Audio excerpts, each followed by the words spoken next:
Welcome to episode 3 of Mormonism Revealed.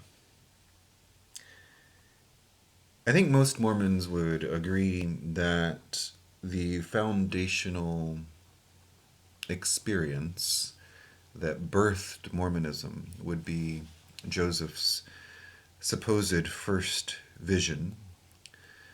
According to official Mormon sources, this first vision happened in 1820 when Joseph was 14 years old. It happened when, as I stated before, there were revivals taking place in the area where Joseph lived, the Palmyra, Manchester area. And many Christian churches at that time were vying for members during this religious fervor. So supposedly Joseph asked himself this question: what is to be done when he went out into the woods? What is to be done? Who of all these parties, all of these Christian churches, are right? Or are they all wrong together? If any one of them is right, which is it? And how shall I know it? Now, according to the official story, Joseph, when he was reading his Bible, encountered the passage in James chapter 1, verse 5. If any of you lack wisdom, let him ask of God, that giveth to all men liberally, and upbraideth not, and it shall be given him. And Joseph's conclusion was that I must either remain in darkness and confusion, or else I must do as James directs, that is, ask of God. So in early spring 1820, on a clear morning, Joseph supposedly went into the woods to pray. And the official Mormon version of what happened is as follows. I saw a pillar of light exactly over my head, above the brightness of the sun, which descended gradually until it fell upon me. When the light rested upon me, I saw two personages, whose brightness and glory defy all description, standing above me in the air. One of them spake unto me, calling me by name, and said, pointing to the other, This is my beloved Son, hear him. I asked the personages who stood above me in the light, which of all the sects was right, and which I should join. I was answered that I must join none of them, for they were all wrong. And the personage who addressed me said that all their creeds were an abomination in his sight, that those professors were all corrupt, that they draw near to me with their lips, but their hearts are far from me. They teach for doctrines the commandments of men, having a form of godliness, but they deny the power thereof. He again forbade me to join with any of them, and many other things did he say unto me, which I cannot write at this time. Joseph then supposedly told his family and townspeople, and most of the townspeople refused to believe him. He says that he was persecuted by the townspeople. So this official version of what happened, supposedly in 1820, the spring of 1820, the official version first appeared in 1842, a full 22 years after it supposedly took place, in some articles, installment articles that were published in the Mormon periodical Times and Seasons. David McKay, the ninth president of the LDS Church, claims that this vision is the very foundation of Mormonism. Gordon Hinckley, in 1988, said, Our entire case as members of the Church of Jesus Christ of Latter-day Saints rests on the validity of this glorious first vision. Nothing on which we base our doctrine, nothing we teach, nothing we live by is of greater importance than this initial declaration. So when we are exploring Mormonism, its foundations, its beginnings, its history, this is the pinnacle of the Mormon Church. It is the foundation of the Mormon Church. Whether it's true or not should be enough to tell us whether or not Mormonism is true or not. The Mormon apostle, John Widtsoe, emphasized the vital nature of this episode. He said, "The first vision of 1820 is of first importance in the history of Joseph Smith. Upon its reality rest the truth and value of his subsequent work." So everything Joseph Smith did after this vision, many Mormon presidents and apostles have said, everything else that Joseph did rests on this initial vision. The problem is that most historical documents reveal that this first vision in 1820 probably never even happened. James Allen, assistant historian for the LDS Church, frankly admitted to this in his 1966 article. He writes, "According to Joseph Smith, he told the story of the vision immediately after it happened in the early spring of 1820. There is little if any evidence, however, that by the early 1830s, Joseph Smith was telling the story in public. None of the available contemporary writings about Joseph Smith in the 1830s, none of the publications of the church in that decade, and no contemporary journal or correspondence yet discovered mentions the story of the first vision. The general church membership did not receive information about the first vision until the 1840s. But the story of Joseph Smith's first vision was not given general circulation in the 1830s. Neither Mormon nor non-Mormon publications made reference to it, and it is evident that the general membership of the church knew little, if anything, about it." Now, this is not an apostate. This is not someone who left the Mormon church or someone who's anti-Mormon.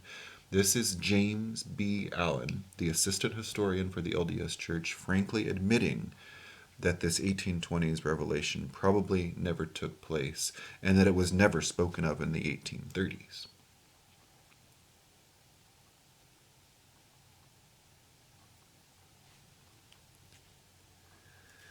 Now,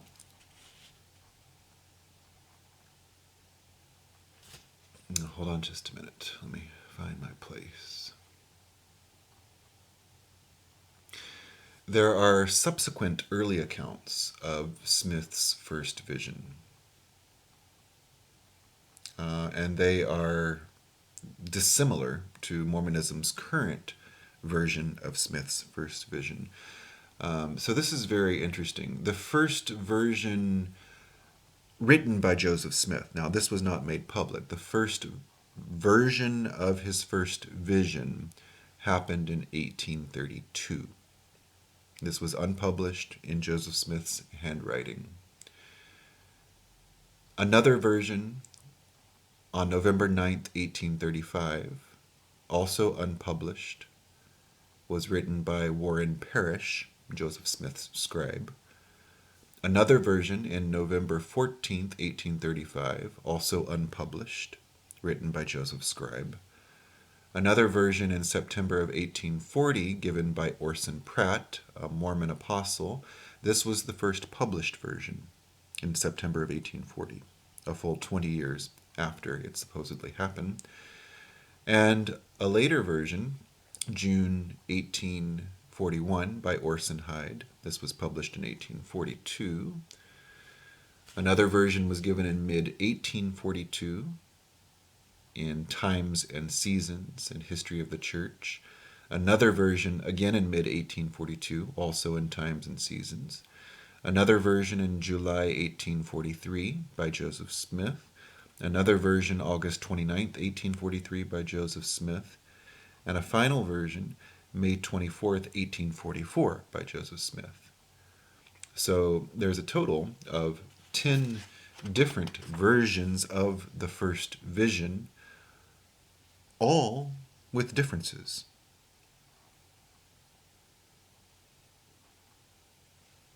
Not until the 1870s to the 1880s, almost 50 years after Smith's death, did LDS leaders begin to consistently preach that Smith had seen Jesus and God in his vision.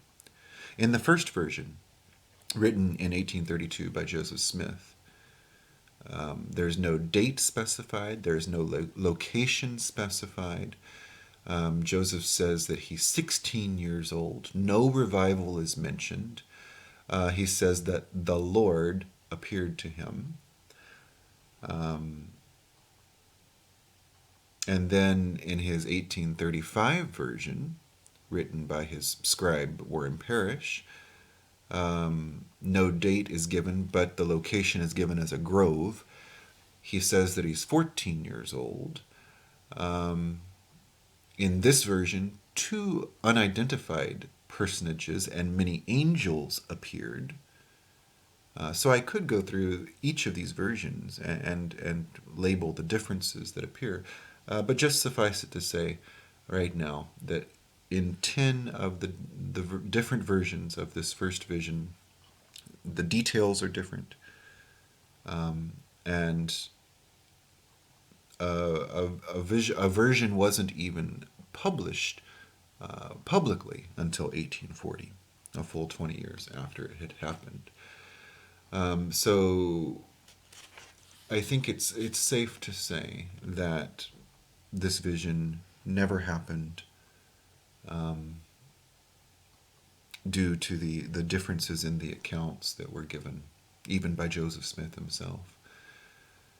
Even Mormons in high levels in the church have been uncertain because of Joseph Smith's ever-changing story.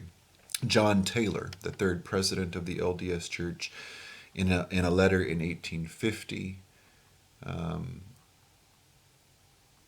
mentions that he has problems believing this. He made no mention either of the Father or the Son in the first vision. He merely said two glorious personages gave Smith information that answered his questions, making no mention of "This is my beloved Son, hear him" comment. John Taylor wrote this in 1850. 29 years later, John Taylor told the story very differently. He identified the personages as the Father and the Son. He included the "This is my beloved Son, hear him" phrase, which by then had become pretty standard. A standard recounting of the first vision. So the LDS presidents themselves were confused about this first vision of Joseph Smith and their retelling of it. Fawn Brodie, in her book No Man Knows My History, presents a theory that the first vision might have been the elaboration of some half-remembered dream stimulated by the early revival excitement and reinforced by the rich folklore of visions circulating in his neighborhood. But she also says that it could have been sheer invention created sometime after 1830, when the need arose for a magnificent tradition to cancel out the stories of his fortune-telling and money-digging. So if we are to base Joseph Smith's character and future revelations on this accounting of his first vision, I think the overwhelming evidence is that it probably never happened. At the very best, it was some dream that he had. But there's plentiful evidence to show that the story had changed over time, and that it wasn't even publicly recorded until 1840. Thank you for joining me. I hope that you will join me for the next video.